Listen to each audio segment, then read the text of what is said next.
Bom dia a todos, que a paz de Jesus esteja presente em cada um de nós. Nós vamos mais uma vez fazer a nossa abordagem neste dia de domingo, que mais uma vez eu pego na mudança do horário de verão.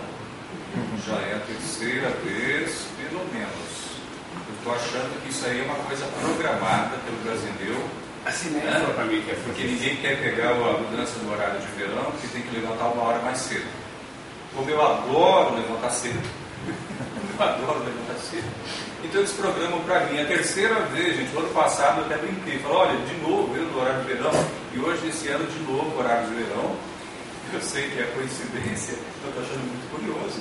Já é a terceira ou quarta vez, 3 com certeza. Mas tudo bem. Nós vamos falar um pouquinho hoje sobre essa passagem do Evangelho de Lucas, capítulo 10, versículos 38 a 42. Ela não consta do Evangelho segundo o Espiritismo, pelo menos não me consta na minha memória. Mas é uma passagem muito interessante, né? Que um dos personagens principais são 2 mulheres, mas que não fiquem sossegados os homens. Ela pode ser expandida também para o universo masculino, embora a situação da passagem da vivência de Jesus ocorra ali num ambiente doméstico, portanto um ambiente familiar à mulher.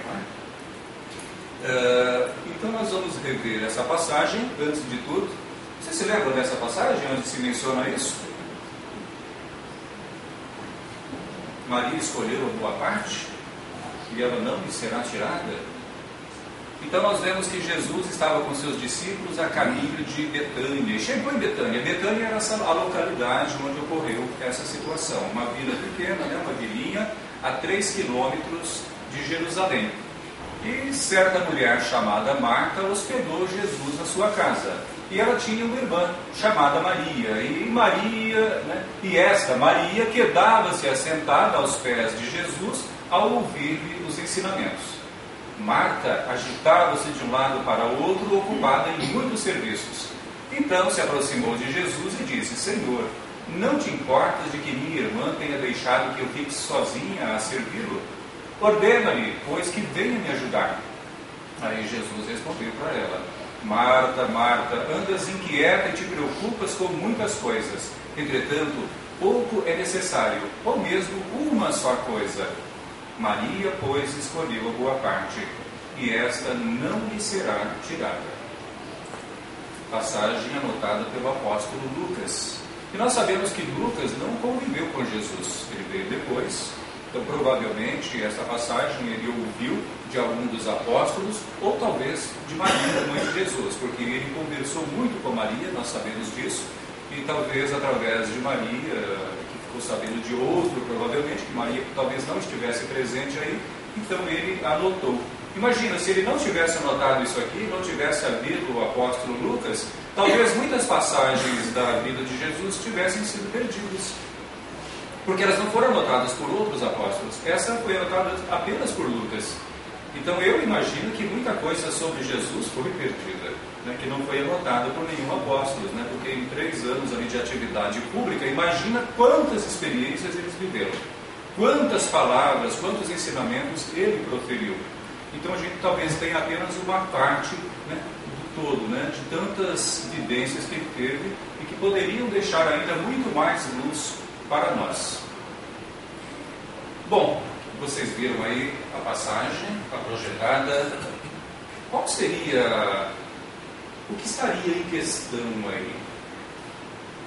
O que seria mais importante para nós observarmos? A que nos conduz esta passagem evangélica? Vejam que Jesus utiliza o termo, né, escolheu, quando fala de Maria. Maria escolheu a boa parte. Então nós gostaríamos de convidar a todos, nesta manhã de domingo, a pensar um pouquinho mais profundamente sobre essa palavra.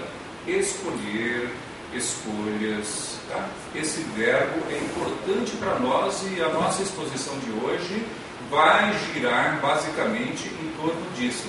Das nossas escolhas, do que nos move a escolher, dos caminhos que nós adotamos para escolher, das escolhas bem-sucedidas, das escolhas mal-sucedidas, daquilo que nós deveríamos ter escolhido, não escolhemos, ou situações em que a gente acha que escolheu muito e acabou escolhido, e escolher não escolher também, que já é uma escolha. Ou seja, a omissão é uma escolha também. Por quê? Tem consequências. Toda escolha nos conduz a consequências. Então aqui nós vemos duas figuras importantes dentro do Evangelho, que são as figuras de Marta e Maria. Você já pode observar desde o início que a figura de Marta está associada ao quê? A inquietações, ansiedade, preocupação, muita atividade, rotina. E do outro lado nós temos a figura simbólica para nós, para a humanidade, de Maria, representando uma criatura no estado de êxtase, de entrega a Jesus, aberta, meio quase que contemplativa, diante de uma situação que poderia simplesmente ser apenas mais uma situação da vida delas. Maria, estar ao lado de Marta. Não poderia? Poderia. Marta não poderia também estar ao lado de Maria? Poderia. Mas nós vemos aqui duas criaturas simbolizando, duas possibilidades, duas escolhas, dois caminhos em nossas vidas. Uma escolhendo uma trajetória puramente material, de muitos compromissos, bem horizontal, e outra escolhendo uma trajetória mais espiritualizada. Mas vamos ter em conta que esse é um momento especial, é um momento único, e Maria percebeu isso, para que as donas de casa já não fiquem aí meio quietas, falando, mas então eu não vou cuidar da casa, eu recebo uma visita importante, e eu vou deixá-lo ali simplesmente, eu vou ficar absorta ouvindo-a. Pensem bem, é um simbolismo para nós, toda essa passagem, uma vivência de Jesus, de um significado bastante profundo para nós, nos dias de hoje, não só para as mulheres, mas para nós também, homens. Se as mulheres às vezes estão por demais fatigadas até com o trabalho doméstico, o homem muitas vezes também está aí estressado com os trabalhos da área empresarial, das suas empresas, muito embora hoje essa divisão já não exista tanto. Muitas mulheres também já desenvolvem trabalho doméstico e desenvolvem também o trabalho profissional. Embora muitos homens não façam o contrário, Getúlio? Não ajudem as mulheres no trabalho doméstico. Então vamos seguindo aqui. Já deu para pensar um pouquinho sobre, eu vou botar de novo aqui, eu acredito que já foi possível a gente já ir se introduzindo na temática, não foi, Gazineu? Eu acho que essas colocações iniciais minhas já são suficientes para nos introduzir na nossa proposta de hoje de reflexão sobre as nossas escolhas e principalmente, no caso dessa divisão da escolha puramente material e da escolha espiritual. Claro que na vida nós temos que aprender a conciliar as duas coisas. E isso a gente vai estar conversando ao longo da exposição. E vamos colocar aqui alguns elementos diferentes que nos vão proporcionar um ponto de vista um pouco diferente, uma análise mais profunda sobre esses processos de escolha. E nós vamos começar relembrando esse processo aqui, que é o processo de formação dos nossos hábitos, do nosso caráter, das nossas tendências. Ou, portanto, formação da nossa própria individualidade espiritual. Todos nós pensamos, certo? Vivenciando as muitas situações da vida, ouvindo, vendo, sentindo, nós vamos produzindo os nossos pensamentos, as nossas ideias, vamos imaginando, vamos planificando, através do ato de pensar. Todos nós pensamos. Pensar é atributo do Espírito, como nós aprendemos no livro dos Espíritos. Existimos, somos seres inteligentes, estamos 24 horas pensando. Mesmo quando estamos dormindo, o Espírito está ativo. O Espírito não dorme nunca. O corpo dorme, necessita de descanso, inclusive o corpo espiritual necessita, mas o Espírito está sempre ativo. Bom, nós pensamos. E muitas vezes a vida nos oferece possibilidades. Outras vezes nós buscamos possibilidades, buscamos alternativas. E aí então nós nos deparamos com as opções que a vida nos apresenta. Por exemplo, vir de manhã hoje aqui foi uma opção. Em algum momento foi uma opção. Muitos vêm todos os domingos e a partir de um certo momento em que fizeram essa opção de vir à casa todos os domingos. Talvez um ou outro esteja presente aqui hoje pela primeira vez. Outros talvez venham aqui de vez em quando. Eu acredito que aí se englobam todos, todas as possibilidades. Enfim, mas essa possibilidade de vir à casa e assistir essa palestra hoje foi uma opção para todos. Alguns planejaram vir e não vieram. Alguns intentaram vir, tiveram a ideia de vir, ou seja, pensaram em vir, mas acabaram de repente fazendo uma escolha diferente. E nesse momento estão em suas casas, ou estão dormindo, ou estão mexendo com as coisas de casa, como Marta, e não estão presentes aqui. Então vejam bem, nós temos opções ao longo das nossas vidas. Essas opções nos oferecem a possibilidade do discernimento. Discernir, separar, isso me convém, não me convém, isto é bom, é ruim, está saudável, não é saudável. O discernimento deve fazer parte das nossas escolhas, porque em seguida vem o ato de escolher. O discernimento é o caminho da sabedoria. Não é muito simples, o discernimento, porque muitas vezes nós nos vemos abraços com extremas dúvidas, ou seja, a nossa capacidade de discernir está em xeque. A gente está tendo dificuldades. Isso acontece com vocês ou só acontece comigo? Tem coisas que são fáceis de serem decididas, fáceis de serem escolhidas. E o curioso é que quanto mais a gente protela as decisões, mais complicado vai ficando decidir. Mais ansiosos vamos nos tornando e mais confusa vai ficando a nossa cabeça em torno daquilo que devemos decidir ou escolher. Claro que existem possibilidades, conversar com uma pessoa, fazer uma leitura, uma meditação, uma oração, pedindo luz para que a gente possa decidir, principalmente em relação a situações mais graves da nossa existência. Escolher entre uma camisa e outra com a qual a gente vem à casa espírita, isso é muito simples. Embora algumas vezes a pessoa muito vaidosa se embarace até nisso, sabiam? Embaraça, a pessoa muito vaidosa, ela fica meia hora na frente do guarda-roupa e pega uma peça, e pega outra, e põe, e tira e coloca outra. Torna-se um verdadeiro transtorno. Isso é um verdadeiro transtorno para algumas pessoas. Pode ser simples para alguns e alguns dizem, não é possível. É possível sim. É possível sim virar um verdadeiro transtorno para uma pessoa. Mas esse não é o foco principal nosso hoje, apenas algumas colocações que a gente vai aproveitando no decorrer da exposição. E uma vez que nós escolhemos, aí nós agimos, correto? Agimos. Escolheu, agiu. Ou de repente não age. A gente pode escolher e acabar não agindo, mas o não agir também já é uma escolha e isso vai ter alguma consequência. Mas nós agimos. Se nós repetirmos, insistimos numa determinada ação, nós vamos desenvolvendo o hábito de agir sempre daquela maneira. Correto? O hábito se estrutura por esse caminho da repetição das ações. Por aí nós vamos estruturando os hábitos saudáveis e aqueles não saudáveis também. Os vícios se estruturam por aí. As virtudes se estruturam por esse caminho. Todas, sempre. Uma vez que nós temos hábitos, muitos hábitos, nós os fixamos em nossa personalidade e eles passam a fazer parte do nosso caráter. Porque é agradável sempre agir daquela maneira. O espírito se habituou e aí aquilo faz parte da nossa identidade espiritual. Passa inclusive para a nossa individualidade. Quando nós falamos em individualidade, nós estamos nos referindo ao nosso ser espiritual como um todo. Aquele ser que vem já há milhares e milhares de anos construindo a sua própria estrutura espiritual. Então a nossa individualidade é a resultante de todas as nossas experiências espirituais. Ao passo que a nossa experiência atual desta encarnação constitui a nossa personalidade.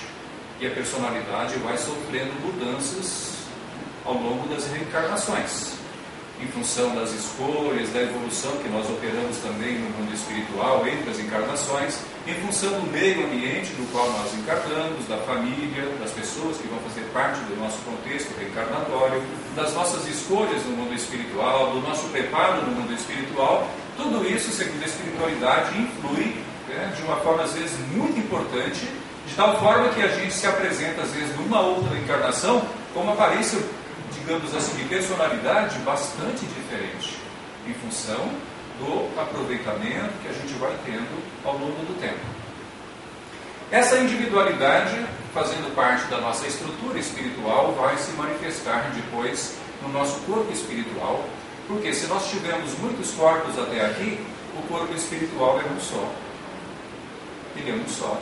Né? E ele vem se aperfeiçoando desde que nós fomos criados, desde que saímos das mãos de Deus, desde as primeiras experiências no plano da matéria, passando por todos os reinos, vegetal, mineral, animal, é o mesmo corpo espiritual que está sendo aprimorado por nós, por nossas experiências individuais. Ele carrega todo o nosso histórico espiritual.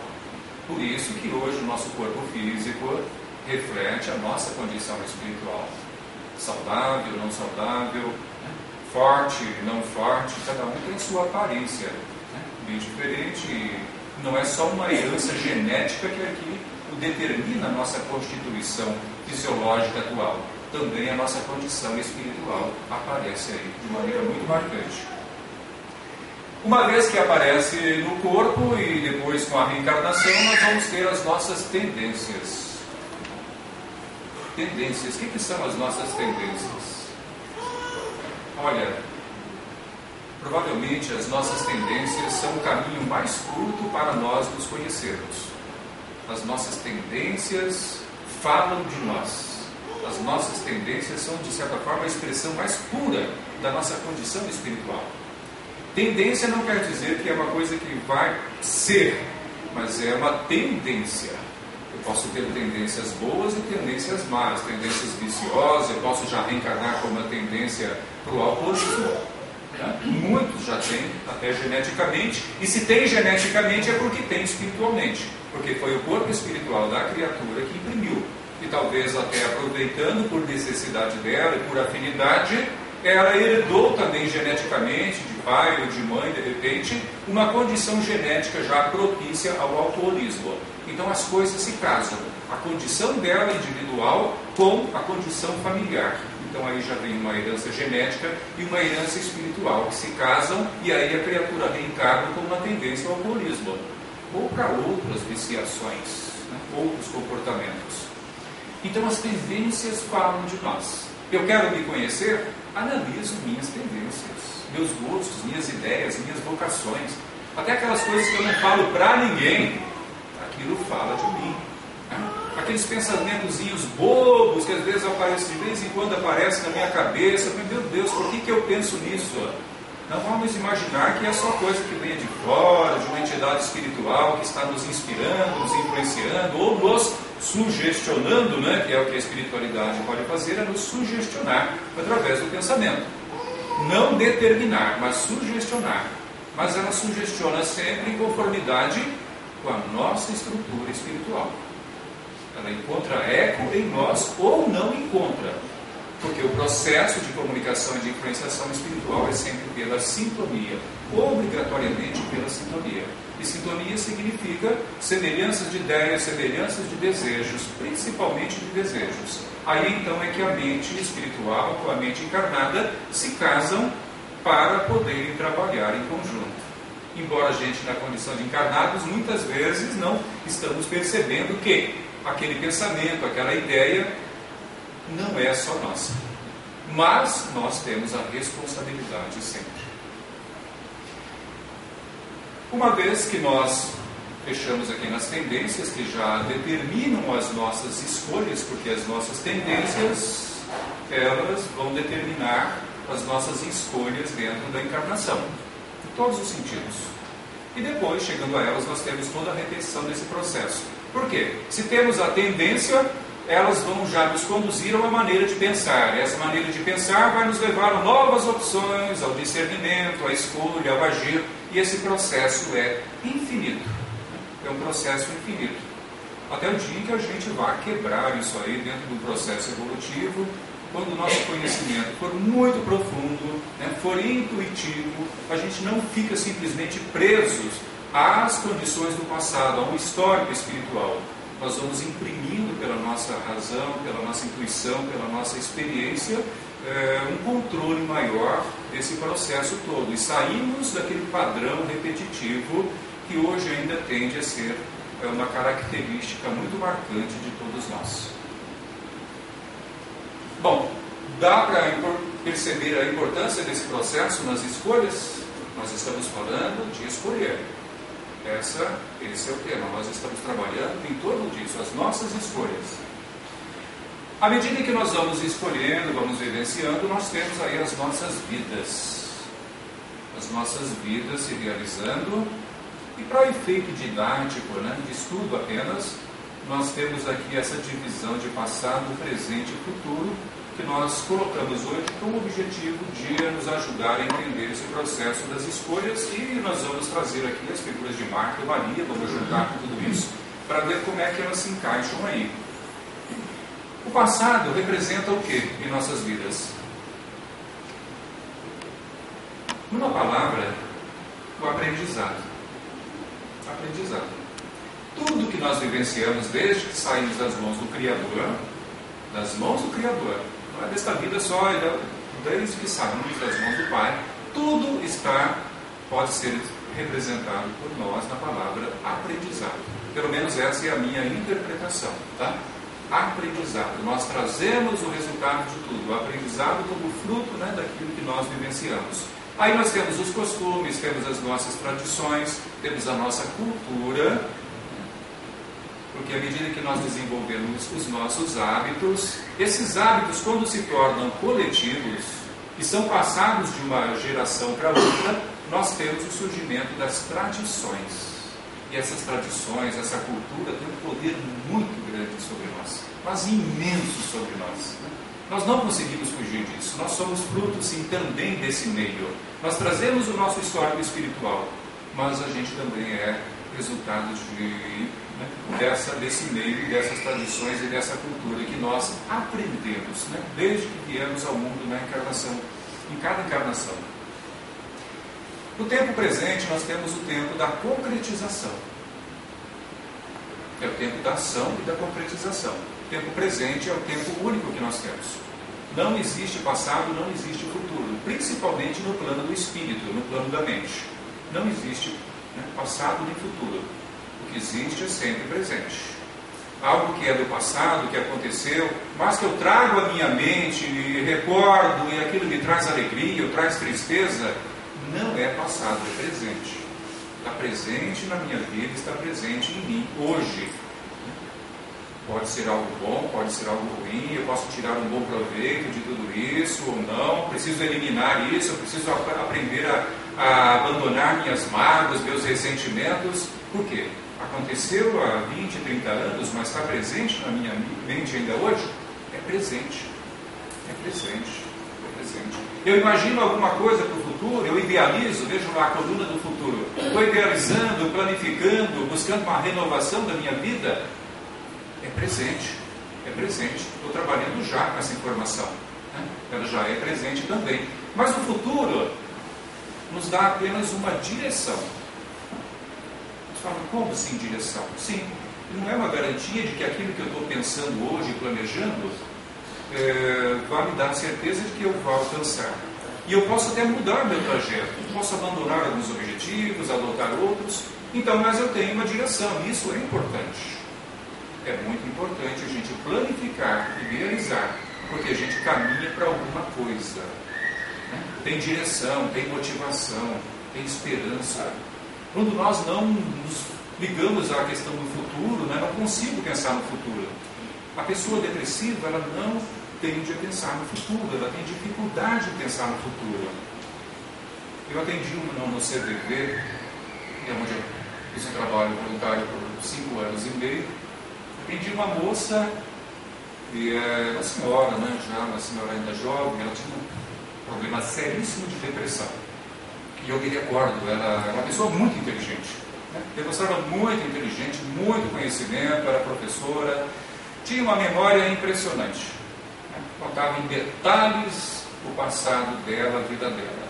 Mas em todos os atendimentos ela sempre falava as mesmas histórias, ela repetia muita coisa. em detalhes. E eu tentando ajudá-la, buscando trazê-la para o presente e até ajudando a projetar alguma coisa para o futuro. Eu tentei, mas não consegui êxito. Ela mesma percebeu isso. Olha, eu não consigo, eu quero, mas eu não consigo me desligar do meu passado. É uma tendência terrível, né, da pessoa depressiva. Cai no passado, cai no inconsciente, no subconsciente. É terrível, é um sofrimento muito grande, porque a pessoa não tendo conseguido trabalhar o futuro, ela não consegue idealizar, planificar e não consegue se renovar e não consegue sair daquela situação psíquica terrível, né? Muito sofrida. A pessoa tem consciência da situação, quer mudar, mas não consegue. Aqui tem 3 palavrinhas associadas a passado, presente e futuro, está lá embaixo. Ela é do filósofo grego Epicuro, ou Epicuro. Ele viveu 300 anos antes de Jesus. Eu achei interessante, coloquei apenas assim por uma forma sugestiva, que até tem a ver com a nossa exposição de hoje, nosso propósito em torno das escolhas. E ele diz que uma pessoa feliz é uma pessoa que tem gratidão pelo passado, tem alegria nas suas realizações presentes e tem coragem em relação ao futuro. Ele usa o termo sem medo, ali eu preferi colocar coragem. Achei mais interessante e mais positivo. Achei interessante essa colocação, né, de um filósofo, né, que viveu há tanto tempo antes de nós, relacionando gratidão ao passado, alegria ao presente e coragem ao futuro. Coisas que faltam para a pessoa que está vivendo transtornos psicológicos, né? Ela sequer pensa em gratidão ao passado, você está magoada com o passado, está triste, abatida com o presente e não consegue nem pensar no futuro. Ou quando pensa no futuro, pensa com raiva, né? Com projetos às vezes vingativos, ideias negativas e às vezes até de autodestruição. Começa a planejar às vezes o próprio suicídio. Então vejam bem que a visão saudável do passado, presente e para o futuro, segundo o Epicuro, está na gratidão ao passado, alegria ao presente e coragem com o futuro. Onde nós podemos situar Marta e Maria nesse contexto? Deixa eu pegar água aqui, gente.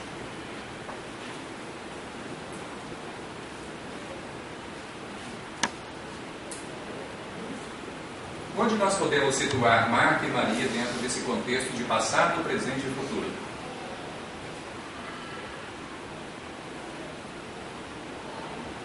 As duas estão agindo ali, não estão? Uma está diante de Jesus, ouvindo Jesus, outra está ocupada com os afazeres domésticos. Alguma delas está no passado, alguma está no futuro, ou as duas estão no presente? As duas estão vivendo no presente, porque só é possível fazer alguma coisa no presente. Presente para nós é agora, tá? Não é ontem nem amanhã, é agora, esse momento que está correndo, é o presente, é o eterno presente, né? É o agora que não termina nunca, o eterno agora. Então nós estamos nos referindo a esse momento, é aquele momento que está acontecendo. Então nós vemos as figuras de Marta e Maria ligadas ao presente. As duas estão agindo, as duas estão concretizando alguma coisa. Porém, Marta está motivada pelo passado e Maria está motivada pelo futuro. Isso é muito importante. Aí é a grande diferença. As motivações de ambas são muito diferentes. Marta está ligada aos costumes, às tradições, à rotina, e ela não conseguiu se desligar da rotina. A rotina é importante. Essa coisa de fazer todo dia as mesmas coisas, né? Repetir processos, isso é rotina. O Espírito Emmanuel nos diz que a rotina é um caminho de fixação do aprendizado. Isso é real. Se eu fizer uma vez só determinada coisa, talvez não seja suficiente para fixar em meu espírito o aprendizado. Eu preciso fazer muitas vezes. Já Joana de Ângeles, mentora do Divaldo Pereira Franco, nos diz que a rotina é a ferrugem nas engrenagens da alma. Então nós temos duas definições diferentes, mas as duas são válidas. É apenas questão de ponto de vista. através da rotina, nós podemos fixar o conhecimento, a experiência, o aprendizado. Mas se ficarmos só na rotina, aí ela já começa a prejudicar. Quando a gente não quer quebrar a rotina, é o que está acontecendo com Marta. Ela aprendeu pela rotina, mas ela não quer se desligar da rotina. Ela está muito forte dentro da mente dela. Ao passo que Maria, motivada pelo futuro, percebeu em Jesus e percebeu naquele momento algo especial. Ela podia cuidar da casa todos os dias, porque não era todo dia que ela tinha a presença de um mestre dentro da casa dela. Então ela teve o discernimento, a percepção de que aquele momento era especial e que ela deveria aproveitá-lo. E ela fez isso. E ela fez a boa escolha, disse Jesus. Não somos nós, é Jesus que está falando. Ela escolheu o essencial. Ela buscou aquilo que alimentaria a alma dela para aquela encarnação e para todo o futuro espiritual dela. Ao passo que Marta estava presa às rotinas do dia. Aquilo que não traria nada de novo para ela. Nada de novo. Não ia acrescentar mais nada, fazer de novo aquilo que ela fazia todos os dias. E perdendo uma oportunidade maravilhosa de cultivar, de conhecer, de fazer penetrar dentro dela, pela boca de Jesus, um conhecimento renovador. Percebem? Estamos juntando as coisas, juntando os elementos, a gente vai entendendo mais profundamente, portanto, o significado e a importância do pensar, das opções que nós temos, do discernimento, das escolhas, das atitudes, dos hábitos, que vão constituindo o nosso caráter e que vão determinando as nossas tendências. Podemos seguir? Ficou claro até aqui?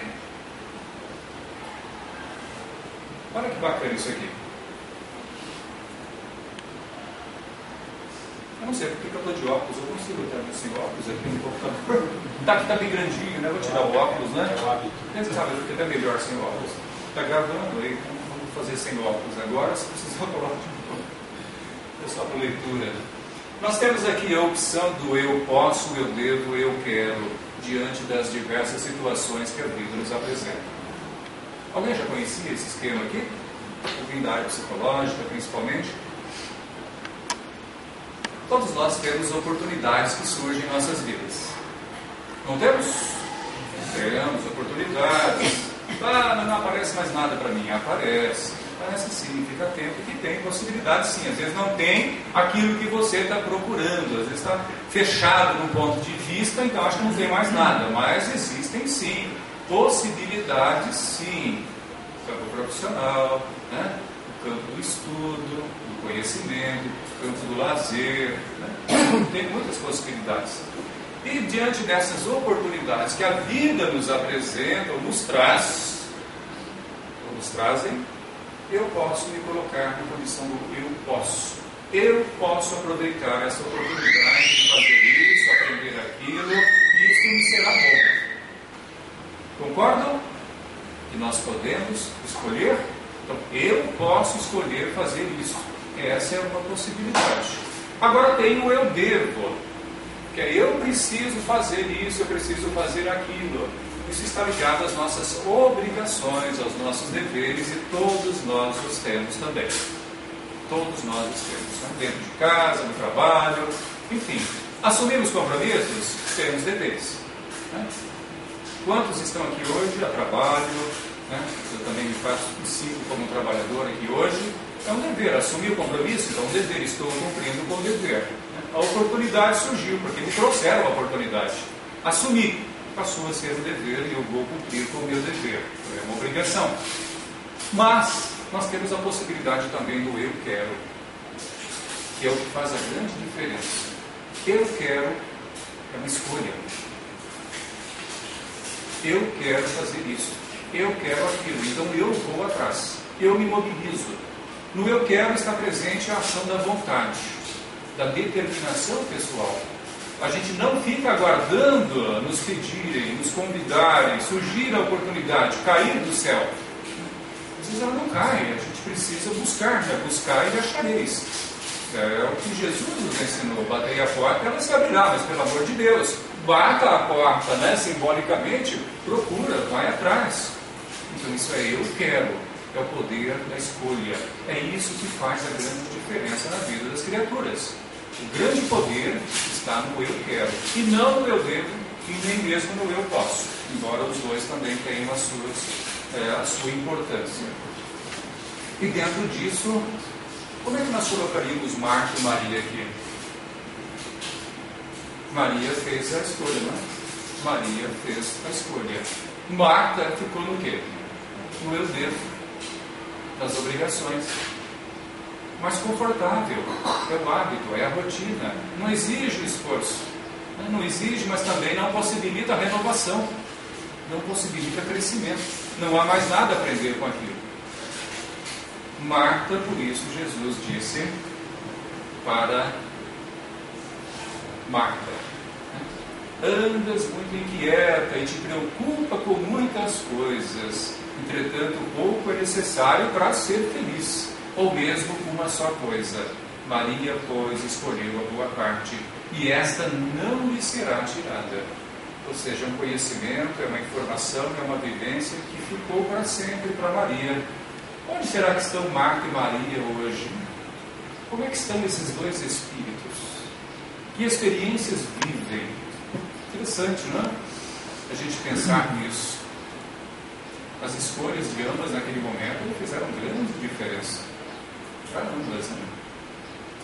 Quando a gente percebe a vida do Espírito Emmanuel, nós temos muitas informações sobre a vida do Espírito Emmanuel, que foi o mentor espiritual do Chico Xavier durante toda a sua existência.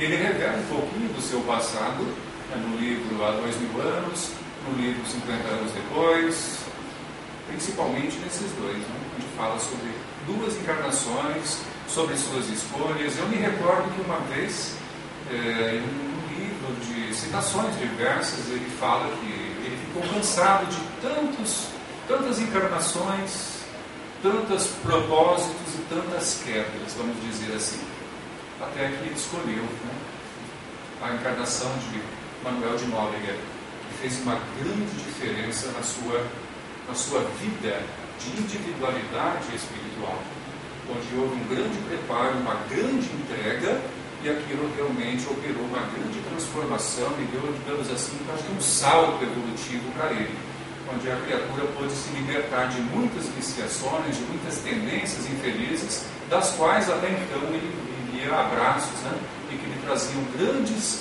frustrações espirituais e grandes sofrimentos naturalmente. Então percebem a importância da escolha, da determinação pessoal que leva à mudança, e aí avaliar as experiências que nós estamos vivenciando atualmente, porque elas devem nos conduzir sempre ao autoconhecimento e à nossa transformação moral. Esse é o propósito da doutrina. Relembrando Kardec que o espírita pode ser identificado por sua transformação moral e pelos esforços que empreende para dominar as suas más tendências, caindo de novo nas tendências. Capítulo 17, item 4 do Evangelho segundo o Espiritismo. Toda a doutrina espírita, portanto, deve nos conduzir a nos conhecermos melhor, a nos identificarmos melhor, através das nossas tendências construtivas, negativas, tendências às viciações, tendências às virtudes, vocações, maneira de pensar, que vão nos conduzir a quê? As nossas escolhas. Sempre as nossas escolhas. Em todo o processo de vida sempre existe escolha. Diariamente estamos escolhendo. Muitas coisas estamos fazendo já pela rotina. Está no campo das obrigações já assumidas. Claro, é perseverar nelas, muitas são úteis. Mas de repente podem ser mudadas em alguma coisa, podemos assumir um compromisso um pouquinho maior, podemos mudar um pouquinho a direção para adquirirmos uma experiência um pouco mais diferenciada, mas sempre dentro daquele propósito maior de elevação espiritual, que é o que a doutrina espírita nos propõe. Então, o autoconhecimento, esse autoexame, é sempre salutar e necessário. A nossa proposta hoje, com essa exposição, é de que esse material que nós apresentamos seja uma referência para o nosso autoconhecimento, onde a gente vai parar, vai se autoanalisar, vai se perceber, principalmente em relação às escolhas que nós já fizemos, Porque as escolhas do passado determinam as nossas alegrias e nossas aflições de hoje. As escolhas de hoje estão automaticamente determinando as nossas alegrias e nossas aflições do dia de amanhã. Isso é fatal. É a lei de ação e reação. É a lei das consequências. Não tem como fugir disso. Portanto, a nossa autodeterminação, em cima dessa busca de crescimento espiritual, mediante não só o material que nós expusemos aqui hoje, mas toda a doutrina espírita que nos dá um referencial maravilhoso, profundo e seguro para as nossas vidas, podem fazer toda a diferença a nosso favor. E assim a gente quer se despedir, agradecer a todos pela presença. As pessoas, você fica contente quando a gente está chegando a casa, agradece. Mas eu fico feliz da mesma forma, porque a gente só trabalha porque tem um público, tem as pessoas que vêm à casa espírita, então nos possibilitam a possibilidade do trabalho. Eu fico muito feliz e grato a vocês todos pela oportunidade de estarmos juntos hoje meditando nesse processo, das escolhas pessoais que determinam nossos destinos a partir dessa passagem maravilhosa aí de Jesus, onde nós encontramos Jesus, Marta e Maria, e Jesus dizendo para Marta que ela escolheu a boa parte. Muita paz a todos.